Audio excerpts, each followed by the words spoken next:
নমস্কার, দ্য রিপোর্টে আপনাদের স্বাগত। 2021 সালে যখন আরজি করের অধ্যক্ষ ছিলেন সন্দীপ ঘোষ, তখন তার বিরুদ্ধে যে অভিযোগগুলো সামনে এসেছিল, সেই সময় কেন মুখ্যমন্ত্রী পদক্ষেপ নিলেন না? একজন মেয়েকে হারিয়ে ফেলার পর কেন টনক নড়বে প্রশাসনের? মুখ্যমন্ত্রীর প্রশাসনিক রদবদলে খুশি নই, সাংবাদিকদের মুখোমুখি হয়ে স্পষ্ট জানালেন নির্যাতিতার পরিবার।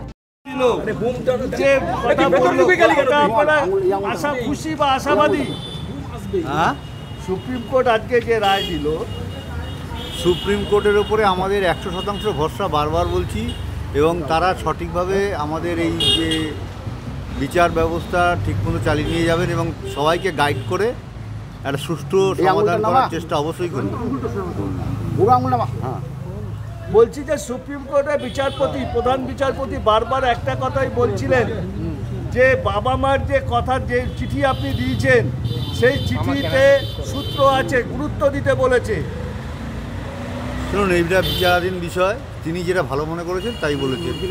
জানিয়েছেন চিঠিতে কি বলেছেন? না, সেটা বলা যাবে না, এটা একটু অসুবিধা। সুপ্রিম কোর্টে আজকে যে সিবিআই যে রিপোর্ট, স্ট্যাটাস রিপোর্ট, তাতে দেখা যাচ্ছে যথেষ্ট বিচলিত কোর্ট রয়েছে। হ্যাঁ, সেটা তো হওয়ার বিষয়। আমরা প্রথম দিন থেকে যেটা বলে এসেছি, সুপ্রিম কোর্ট সেটাই সামনে তুলে ধরেছে। কারণ তথ্য প্রমাণ এইভাবে লোপাট করলে একটা সংস্থাকে সেটাকে খুঁজে বের করা একটু কঠিনই হয়। এখানে তো তথ্য প্রমাণ লোপাটের অনেক পাওয়াই গেছে, এবং তার জন্য তো একজনকে তারা গ্রেপ্তারও করেছে। ওসিকে গ্রেপ্তারের পর এবার অ্যাডিশনাল ওসিকে তলব করলো। কি বলবেন? পুলিশ একেবারে জড়িত ছিল পুরো ঘটনার সঙ্গে। তথ্য প্রমাণ লোপাট করার জন্য সে তো বেরিয়েই আসছে। সেটা আজকে কোর্টে সিবিআই বলেছে যে সঞ্জয় রায়ের সাথে ঘটনার আগেও ওসির সঙ্গে ফোনে কথা হয়েছে। তাহলে কি ওসি সেটা জানে? সেটা সিবিআই কি তদন্ত করছে সিবিআই জানে, সেটা আমরা কি করে বলবো বলুন?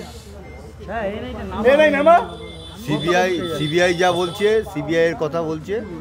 সিবিআই কি করছে আমাদের তো বলছে না, আমাদের শুধু বলছে আমরা আমাদের সাধ্যমতো চেষ্টা করছি যাতে সমাধান করতে পারি। গতকাল যে ছাত্রদের সঙ্গে বৈঠক হলো জুনিয়র ডাক্তার, তাতে দেখা গেল বিনীত গোয়েলকে সরানো হলো, ডিসি নর্থকে সরানো হলো। এই ব্যাপারে আমি একটাই কথা বলবো, যারা যারা এই আমার মেয়ের হত্যার সম্বন্ধে জড়িত আছে, তারা প্রত্যক্ষ এবং পরোক্ষভাবে যারা জড়িত বা যারা প্রমাণ লোপাটের জন্য যারা জড়িত, সবাই যেন তদন্তের আওতায় আসে এবং সবাইকে যেন শাস্তি পায়।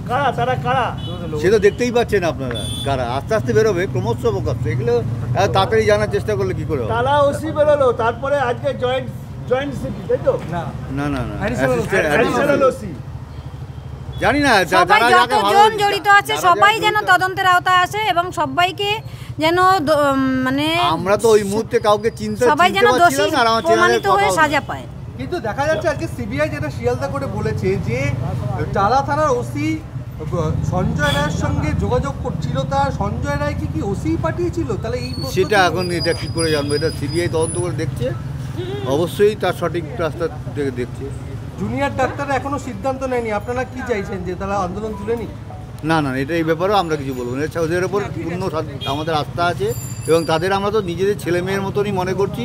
এই যে কষ্ট করে তারা যে বিচারের জন্য রাস্তায় বসে আছে, ঠিক আছে, আমরা দেখলে আমাদেরই কষ্ট লাগে। আজকে আপনারা বিনীত গোয়েলের ভূমিকা নিয়ে প্রশ্ন তুলেছেন, আজকে সেগুলোই তো রাজ্য সরকার ঘুরপথে মান্যতা দিল, পিছু উঠলো রাজ্য সরকার। এটা কি বলবেন, যে প্রাথমিক জয় এটা?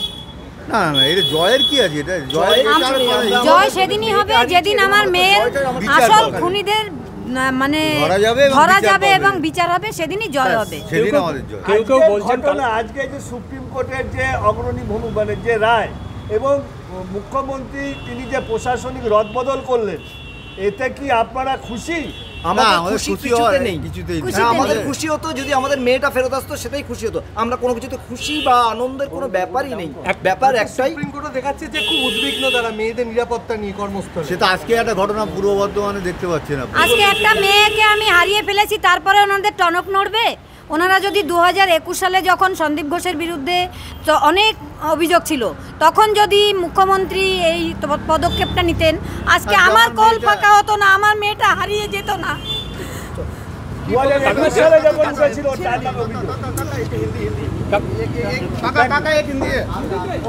রাজা দে, দ্য রিপোর্ট, সোদপুর। আরো বিভিন্ন খবরের আপডেট জানতে হলে দ্য রিপোর্ট চ্যানেলটিকে সাবস্ক্রাইব করতে ভুলবেন না, কারণ আপনাদের একটা সাবস্ক্রিপশন আমাদের কাছে অত্যন্ত মূল্যবান। জয় হিন্দ।